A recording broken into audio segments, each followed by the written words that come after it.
زموږ حمایت لپاره لطفا زموږ چینل سبسکرایب کړئ. په رابطه د هغه شخص چې لږ ناتوان شوی وي د ناروغي له امله لکه سردرد او یا د نس درد، آیا هغوی هم د روژې نه معاف دي؟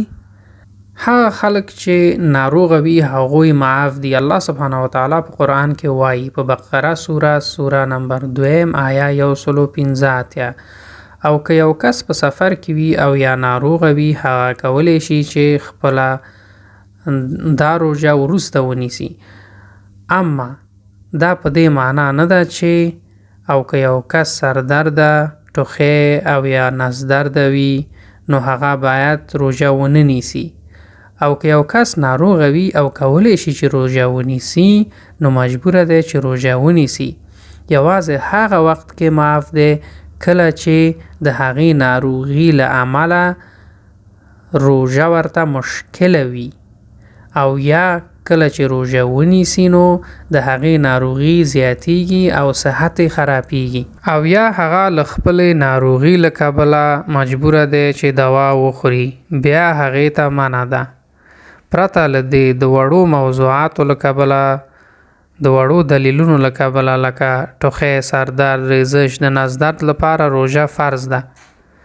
او د دې دلیل چې ولې الله سبحانه وتعالی دا خلک چې ناروغه دي معاف کړي دي دا دی چې الله سبحانه وتعالی نه غواړي چې فشار راوړي. الله سبحانه وتعالی په قرآن کې وایي سوره بقره 2 سوره آیا 195 چې خپل د لاسه د خپل تباهی باعث مکیږئ.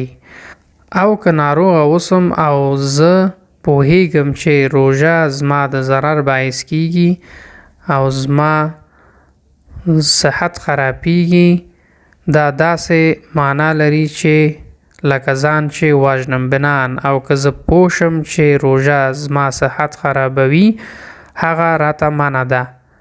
په همدا ډول الله سبحانه وتعالی په قرآن کې وایي سوره نساء 4 سوره آیه 9 خپل ځان مه وژنئ ځکه چې الله سبحانه وتعالی زیات بخښونکی دی. بنان خپل ځان ته یو ضرر او یا زیان رسول په اسلام کې منع دي. بنان دا معافیت مشخصا هغه کسانو ته دی چې ورته مشکل دی او یا صحت له زیان رسیږي، بلکې واړه شیانو ته نه دی.